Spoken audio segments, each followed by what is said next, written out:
Assalamualaikum warahmatullahi wabarakatuh. Perkenalkan, kami dari kelompok 1.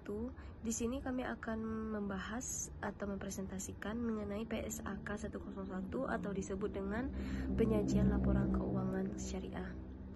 Kelompok kami beranggotakan 2 orang. Yang pertama, saya sendiri, Rani Ramadhani, sebagai moderator yang ber-BP 19110079, dan rekan kelompok saya yang sebagai anggota Nurul Idayatur Rahmah 19110060. Baiklah, materi yang akan disampaikan akan dijelaskan terdahulu oleh rekan kelompok saya, Nurul Idayatur Rahmah. Dipersilakan.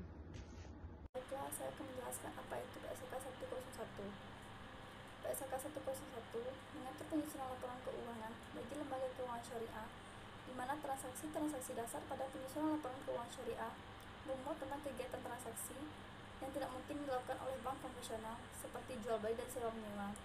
Tujuan laporan keuangan syariah memberikan informasi tentang posisi keuangan, kinerja, dan arus kas entitas syariah yang digunakan sebagian besar dalam pembuatan keputusan ekonomi, serta menunjukkan pertanggungjawaban manajemen atas penggunaan sumber daya yang telah dipercayakan pada mereka.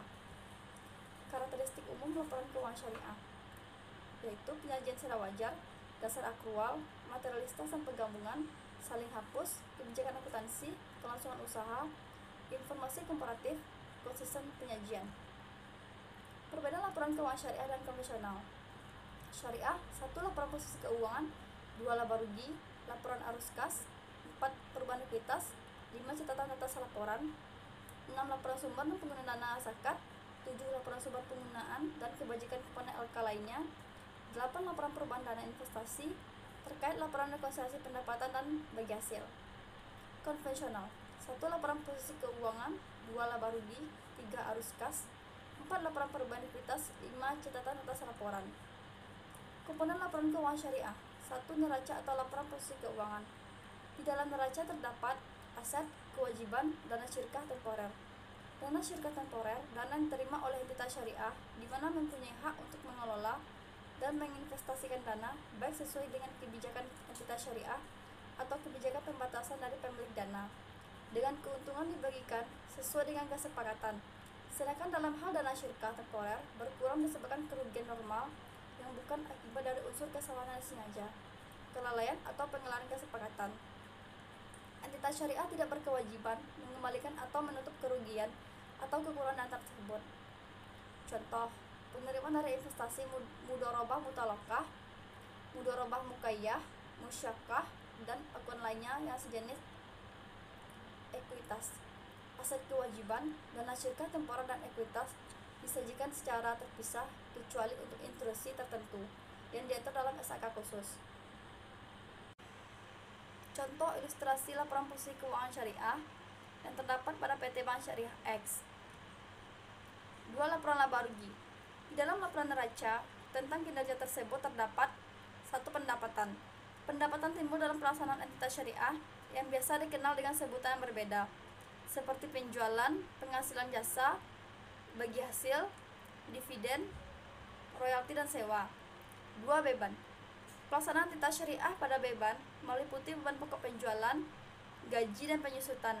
Beban tersebut biasanya berbentuk arus keluar atau berkurangnya aset seperti kas dan setara kas, perbedaan dan aset tetap. Ketiga, hak pihak ketiga atas bagi hasil.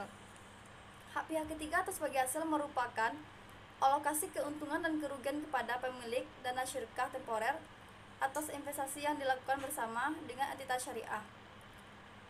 Contoh ilustrasi pada Bank Syariah X, laporan laba rugi dan saldo laba. 3.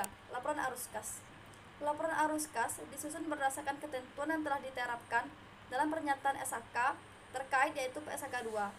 Tentang laporan arus kas harus melaporkan arus kas selama periode tertentu dan diklarifikasi menurut aktivitas operasi, investasi, dan pendanaan. Contoh ilustrasi arus kas syariah yang terdapat pada PT Bank Muamalah Indonesia.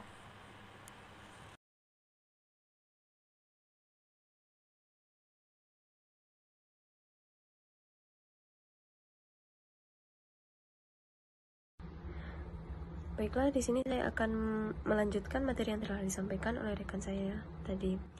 Komponen laporan keuangan syariah yang keempat yaitu laporan perubahan ekuitas, merupakan peningkatan atau penurunan sebuah aset bersih atau kekayaan selama periode bersangkutan berdasarkan prinsip tertentu dan harus diungkapkan dalam laporan keuangan tersebut.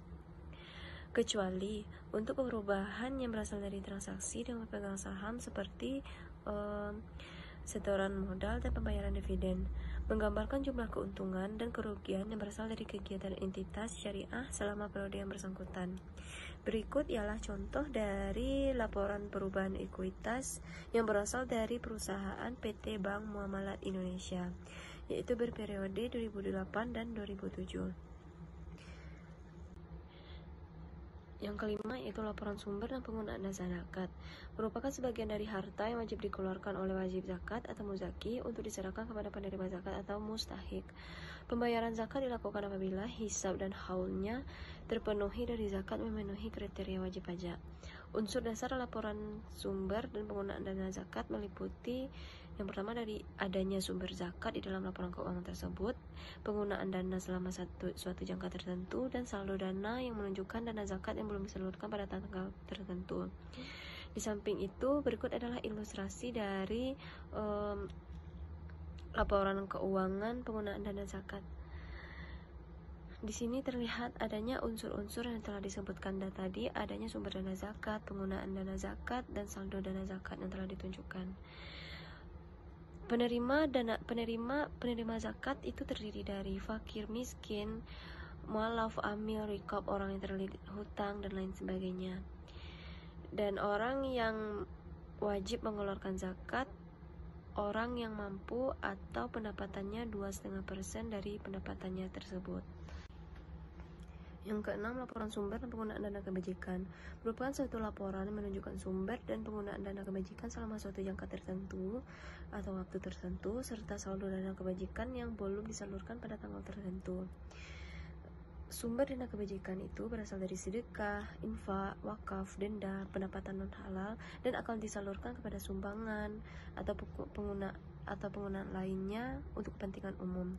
Berikut ialah ilustrasi laporan keuangan kebajikan syariah. Yang ketujuh yaitu laporan perubahan dana investasi terikat, merupakan suatu laporan yang dibuat oleh lembaga keuangan syariah sebagai laporan dalam menjalankan amanah dalam menjalankan pengelolaan dananya. Berikut ialah ilustrasi dari laporan perubahan dana investasi terikat.